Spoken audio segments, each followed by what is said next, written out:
ആയിക്കോട്ടെ. ഹായ് കൂട്ടുകാരെ, അതായത് ഇപ്പോൾ വീഡിയോ ഒക്കെ ചെയ്തിട്ട് കുറേ ദിവസമായി. എന്താണെന്ന് വെച്ചാൽ എനിക്ക് പനി പിടിച്ച് കിടപ്പായി പോയി, അതുകൊണ്ടാണ്. അപ്പോൾ നമുക്കിന്നൊരു വീഡിയോ ചെയ്യാം. വീഡിയോ ചെയ്യാമെന്ന് വെച്ചാൽ നമുക്കറിയാലോ, നമുക്ക് ചെടികൾ വളർത്തിയാലും ഇതുപോലെ ഇഷ്ടം പോലെ പൂക്കളും അതുപോലെ തന്നെ പച്ചക്കറികളൊക്കെ വളർത്തിയാലും നല്ലതുപോലെ കായ ഉണ്ടാവാനാണ് നാം ഇതെല്ലാം ചെയ്യുന്നത്. അപ്പോൾ ഇതുപോലെ കായ ഉണ്ടാണെങ്കിലും നമ്മൾ ധാരാളം പൈസ കൊടുത്ത് വളം മേടിക്കാറുണ്ട്. പക്ഷേ ഇത് പൈസ ഒന്നും കൊടുക്കാതെ നമ്മൾ സാധാരണ ഓണിയൻ പീൽ ഉപയോഗിച്ച് സവോളത്തിൽ ഉപയോഗിച്ചും പഴത്തൊലി ഉപയോഗിച്ചും ഒക്കെ നമ്മൾ വളം ഉണ്ടാക്കാറുണ്ട്. പക്ഷേ ഇന്നത്തെ വളം എന്ന് പറയുന്നത് സവോളത്തിൽ ഉപയോഗിക്കുന്നുണ്ട്. അതിൻ്റെ കൂടെ നമ്മളൊരു പുതിയ ഇൻഗ്രീഡിയൻറ്റും കൂടെ നമ്മുടെ വീട്ടിലുള്ള സാധനം തന്നെയാണ് ഉപയോഗിക്കുന്നുണ്ട്. നല്ലപോലെ ചെടികൾക്ക് നമുക്കറിയാമല്ലോ ഏറ്റവും അത്യാവശ്യമുള്ളതാണ് NPK. അപ്പോൾ അത് പിന്നെ ചെടികളുടെ വളർച്ചയ്ക്കും പൂവിടാനും കായ ഉണ്ടാവാനും ഒക്കെ ആവശ്യമാണ്. അപ്പോൾ ഇതെല്ലാം കിട്ടുന്ന ഒരു വളമാണ് നമ്മളിത് ചെയ്യുന്നത്. അപ്പോൾ ആ വളം എങ്ങനെയാണ് ചെയ്യുന്നതെന്ന് നമുക്കൊന്ന് കണ്ടിട്ട് വരാം.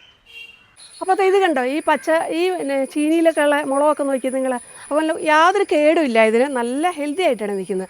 അപ്പോൾ ഇതിനൊക്കെ ഇത് വളം മാത്രമല്ല, ഇതൊരു കീടനാശിനി കൂടിയാണ് കേട്ടോ. അപ്പോൾ ഇതുപോലെ ഇപ്പോൾ തയ്യാറാക്കിയ വളമാണ് നമ്മൾ ഈ സ്പ്രേ ചെയ്യുന്നത്. ഇങ്ങനെ സ്പ്രേ ചെയ്ത് കൊടുക്കാം. സ്പ്രേ ചെയ്യുന്നത് മാത്രമല്ല, നമുക്കിതിൻ്റെ ചുവട്ടിലും ഒഴിച്ച് കൊടുക്കാവുന്നതാണ്. അത് ആ പച്ചക്കറികൾക്ക് മാത്രമല്ല, ഇതൊക്കെ കണ്ടോ, ഇതൊക്കെ നോക്കിയേ, ഞാൻ ചെറിയൊരു കമ്പ് വെച്ച് പിടിപ്പിച്ചതാണ് കേട്ടോ. ഇത് നമ്മൾ വാങ്ങിയതൊന്നുമല്ല. നല്ല ഭംഗിയായിട്ട് നല്ലപോലെ പൂക്കളൊക്കെ ആയിട്ട് വരുന്നുണ്ട്. അപ്പോൾ അതൊക്കെ നമുക്ക് ഈ വളമൊന്ന് പ്രയോഗിച്ച് കൊടുത്താൽ മതി. പിന്നെ അതുപോലെ ഇത് കണ്ടോ, ഇത് നോക്കി എന്ത് രസമാണെന്ന് നോക്കി ഇത് കാണാനായിട്ട്.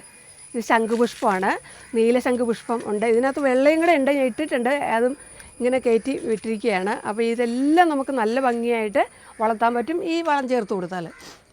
ഇതും കൂടെ കാണിച്ചു. അപ്പോൾ ഈ തക്കാളിയൊക്കെ ആണെങ്കിൽ കണ്ടോ, നല്ല വലിപ്പമൊക്കെ ഉണ്ട്, നല്ല തക്കാളിയാണ്. ഈ വെള്ളരിയിലൊക്കെ ആണെങ്കിലും പൂവും കായൊക്കെ ഉണ്ടാകുന്നുണ്ട്. അപ്പോൾ ഇതൊക്കെ കേടുകൂടാതെ ഉണ്ട്, ഇതിലൊക്കെ കായുണ്ട്. ഇതൊക്കെ കേടുകൂടാതെ ഇരിക്കാൻ വേണ്ടിയൊക്കെ ഈ ഒരു വളമല്ല, 2 കീടനാശിനിയും കൂടെയാണ് ഇങ്ങനെ ഒഴിച്ചു കൊടുത്താൽ മതി. വഴുതിനയൊക്കെ ആണെങ്കിലും എല്ലാത്തിലും കായുണ്ട്, നല്ല ഹെൽത്തി ആയിട്ടാണ് നിൽക്കുന്നത്. ഇത് സ്പ്രേ ചെയ്യുക മാത്രമല്ല കേട്ടോ നമുക്ക് ചെയ്യാവുന്ന, ഇതുപോലെ ചുവട്ടിൽ ഒഴിച്ചു കൊടുക്കാം. നമ്മൾ സാധാരണ ഡയല്യൂട്ട് ചെയ്യില്ലേ, അതുപോലെ തന്നെ അത് 5 ഇരട്ടി വെള്ളം ചേർത്ത് ചെയ്തിട്ടുണ്ടല്ലോ. ഇതുപോലെ ചുവട്ടിൽ കൂടെ കുറച്ച് വീതം ഒഴിച്ചു കൊടുക്കാം. പ്രത്യേകിച്ച് വേനൽക്കാലത്താണല്ലോ ഈ ഓർഗാനിക് വളം ഏറ്റവും നമുക്ക് ഉപയോഗിക്കാൻ ഏറ്റവും നല്ലത് ഈ വേനൽക്കാലത്താണ്. അപ്പോൾ എങ്ങനെയാണ് തയ്യാറാക്കുന്നത് നമുക്ക് നോക്കാം. അപ്പോൾ ഇവിടെ എടുത്തു വെച്ചിരിക്കുന്നത്, ഞാൻ ഇവിടെ തയ്യാറാക്കിയ വളമാണ് ആദ്യം ഇവിടെ കാണിക്കുന്നത്. ഒരു ബക്കറ്റ് എടുത്തു വെച്ചിട്ടുണ്ട്, 5 ലിറ്ററിൻ്റെയാണ്. അതിനകത്തേക്ക് നമുക്ക് ഇതൊന്ന് അരിച്ച് ഒഴിച്ചെടുക്കണം. അരിച്ച് ഒഴിക്കുക എന്ന് പറഞ്ഞാൽ നമുക്കിത് സ്പ്രേ ചെയ്യാനാണെങ്കിൽ അരിച്ച് തന്നെ ഒഴിക്കണമല്ലോ, അല്ലെങ്കിൽ നമുക്കിതിൻ്റെ പിശിടൊന്ന് മാറ്റണം. അതിന് വേണ്ടി നമുക്കിത് ഈ അരിപ്പയിലേക്ക് ഒഴിച്ചു കൊടുക്കാം. അപ്പോൾ ഇതിൻ്റെ ഈ പിശിടുണ്ടല്ലോ, ഇത് നമ്മൾ കളയേണ്ട ആവശ്യമില്ല.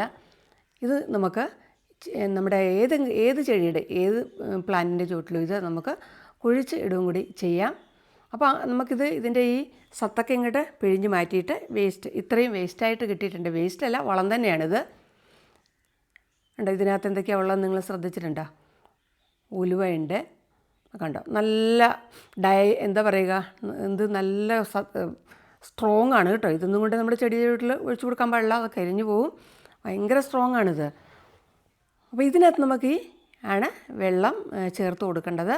അപ്പോൾ നമുക്കിത് എത്രയുണ്ടെന്നൊന്ന് ജസ്റ്റ് ഒന്ന് നോക്കാം. നമുക്കറിയാം ഏകദേശം ഒരു 2 ലിറ്ററാണ് ഇതുള്ളത്. അപ്പോൾ ഏകദേശം 2 ലിറ്ററാണുള്ളത്. അപ്പോൾ നമുക്കിതിനകത്ത് ചേർക്കേണ്ട വെള്ളം 5 ഇരട്ടി അറിയാമല്ലോ. അപ്പോൾ 2 ലിറ്ററിനാകുമ്പോൾ 10 ലിറ്റർ വെള്ളം കൂടെ നമ്മൾ ആഡ് ചെയ്യുന്നുണ്ട്. ഒന്ന് നമ്മൾ കുറച്ച് പ്ലാന്റൊക്കെ ഉള്ളവർക്കാണെങ്കിൽ ഇത്രയും പിന്നെ എടുക്കേണ്ട ആവശ്യമില്ല കേട്ടോ. ഞാനിത് വലിയൊരു പാത്രത്തിൽ വെച്ചുകൊണ്ടാണ്. കണ്ടോ, ഇത്രയും ആണുള്ളത്. ഇതാണിപ്പോൾ ഇതിൻ്റെ കളറ്. ഇതിനകത്ത് ഒരു ചീത്ത സ്മെല്ലൊന്നും ഇല്ല കേട്ടോ. അപ്പോൾ അത് ഈ പാത്രത്തിലേക്ക് നമുക്കിത് കുറച്ച് ഒഴിച്ചു കൊടുക്കാം. ഇത് സ്പ്രെയറാണ്. അപ്പോൾ ഒന്നും കൂടെ നമുക്ക് ഒന്ന് അരിച്ചെടുക്കണം, കാരണം സ്പ്രെയറിൽ എന്തെങ്കിലും തരിയൊക്കെ തടഞ്ഞു കഴിഞ്ഞാൽ അത് ബുദ്ധിമുട്ടാണ്. ഒഴിച്ചിട്ട് നമുക്ക് എല്ലാ ചെടികൾക്കും ഒഴിച്ചു കൊടുക്കാം. അപ്പോൾ നിങ്ങളിത് ചെയ്ത് നോക്കണം. ചെയ്ത് നോക്കിയിട്ട് ഇത് എത്രമാത്രം എഫക്റ്റീവ് ആണെന്നുള്ള കാര്യം നിങ്ങൾക്ക് അപ്പോഴാണ് ഇത് മനസ്സിലാവുക. നമുക്ക് യാതൊരു മുടക്കവുമില്ല. അപ്പോൾ എങ്ങനെയാണ് ചെയ്യുന്നത് കാണാം. ഇവിടെ എടുത്തു വെച്ചിരിക്കുന്ന സവോളത്തൊലിയുണ്ട്, പഴത്തൊലിയുണ്ട്, പിന്നെ ഉലുവ എടുത്തു വെച്ചിട്ടുണ്ട് കേട്ടോ. ഇത് 3ആണ് നമുക്ക് ആവശ്യമുള്ളത്. ഇതൊക്കെ നമ്മുടെ വീട്ടിലുള്ളത് തന്നെയാണ്. അപ്പോൾ പാത്രം ഒരു നല്ല അടപ്പുള്ളൊരു കണ്ടെയ്നർ ആയിരിക്കണം. പഴത്തൊലി ഇത് പഴത്തോടെ ഇട്ടാലും കുഴപ്പമൊന്നുമില്ല. ഇപ്പോൾ തൊലി ആണ് ഞാനിവിടെ ഇടാൻ പോകുന്നത്. ഏത് പഴത്തൊലി ആവാട്ടോ, ബനാന, ഏത്തപ്പഴം അല്ലെങ്കിൽ ഏത് ചെറുപഴമാണ് കുഴപ്പമൊന്നുമില്ല. അപ്പോൾ തൊലികളൊക്കെ ഇട്ടിട്ട് നമുക്കിനി ഇപ്പോൾ ഇതിനകത്ത് ഓരോ മുട്ടത്തോടെ കാണുന്നുണ്ട് കേട്ടോ. അതിപ്പോൾ അതുകൊണ്ട് കിടന്നാലും കുഴപ്പമൊന്നുമില്ല. ഞാൻ ഇങ്ങനെ എന്താ പറയുക, ഈ സവോളയും ചിലപ്പോൾ ഈ മുട്ടത്തോടും കൂടെ ഒക്കെ ഒരുമിച്ചൊക്കെ വയ്ക്കാറുണ്ട്, അതുകൊണ്ടാണ്. പിന്നെ നമ്മൾ ഒരു വലിയ സ്പൂണിന് 1 സ്പൂൺ ഉലുവയും കൂടെ ഇട്ട് കൊടുക്കുന്നുണ്ട്. ഇത് ഒരു കാര്യം കൂടി ഞാൻ പറയാം കേട്ടോ, ഇത് തിളപ്പിച്ചും ഉപയോഗിക്കാം കേട്ടോ. ഇതിന് കുറച്ച് ദിവസം ഒരാഴ്ച 5-6 ദിവസമൊക്കെ എടുക്കുമല്ലോ. ഇതുപോലെ വെള്ളം ഒഴിച്ചിട്ടങ്ങ് വെച്ചാൽ മതി. ഇനി ഇത് അധികം വെയിലൊന്നും ഇല്ലാത്ത ഭാഗത്ത് വേണം, നമ്മുടെ പെരക്കകത്ത് വെച്ചാലും മതി. കൊണ്ടുപോയി വെച്ചേക്കുക. ഇടയ്ക്കിടയ്ക്കൊന്ന് വേണമെങ്കിൽ ഒന്ന് കുലുക്കി കൊടുക്കുക. അപ്പോൾ 5-6 ദിവസം കഴിയുമ്പോൾ എടുത്താൽ നമ്മുടെ വളം ഓക്കെയാണ്. ഇല്ലെങ്കിൽ നമ്മൾ പറഞ്ഞല്ലോ, തിളപ്പിച്ചിട്ട് ഇതെല്ലാം കൂടി ഇട്ട് തിളപ്പിച്ചിട്ട് ചൂടാറിയിട്ട് നമുക്ക് വെയിറ്റ് ചെയ്യാനുള്ള സമയമില്ലെങ്കിൽ അങ്ങനെയും ചെയ്യാം. പക്ഷേ ഏറ്റവും നല്ലത് ഇങ്ങനെ തന്നെയാണ്. തിളപ്പിക്കുന്നതിനേക്കാൾ എപ്പോഴും നല്ലത് ഇങ്ങനെ 5-6 ദിവസം വെച്ചിട്ട് എടുക്കുമ്പോഴാണ് ആ വളത്തിന് കൂടുതൽ നല്ല ഗുണം ലഭിക്കുന്നത്. ഇപ്പോൾ നമുക്ക് വേസ്റ്റായിട്ട് നമ്മൾ എടുത്തല്ലോ കുറേ സാധനങ്ങൾ, അത് നമുക്ക് ഇതിൻ്റെയൊക്കെ ചുവട്ടിൽ കുഴിച്ചിടാൻ പോവാണ്. അപ്പോൾ എപ്പോഴും നമ്മൾ വളം കൊടുത്താലും കളയുണ്ടെങ്കിൽ പറിച്ച് മാറ്റണം. അത് തുടക്കക്കാർക്ക് വേണ്ടി പറയുന്നതാണ്. അപ്പോൾ ഇതുപോലെ ജസ്റ്റ് ഒന്ന് പതുക്കെ ഒന്ന് വകഞ്ഞിട്ട് വേണം അതിനകത്തേക്ക് ഇട്ട് കൊടുക്കാൻ. വെറുതെ ചൂട്ടിക്കൊണ്ടിട്ടാൽ ചിലപ്പോൾ ഏതെങ്കിലും ജീവികളൊക്കെ വന്ന് അത് ചിലപ്പോൾ നശിപ്പിച്ചെന്നിരിക്കും, ഈ പ്രത്യേകിച്ച് എലിയൊക്കെ. അപ്പോൾ ഇങ്ങനെ എന്നിട്ട് മൂടി കൊടുക്കണം. അതുപോലെ തന്നെ ഇവിടെ പയറൊക്കെ നട്ടിട്ടുണ്ട്. പയർ, വെള്ളരി, എല്ലാ സാധനങ്ങളും ഉണ്ട് കേട്ടോ. എന്താ പറയുക, ഇത് വഴുതനയാണ്. വഴുതനയ്ക്കും നമ്മൾ കുറച്ചിട്ട് കൊടുക്കുന്നുണ്ട്.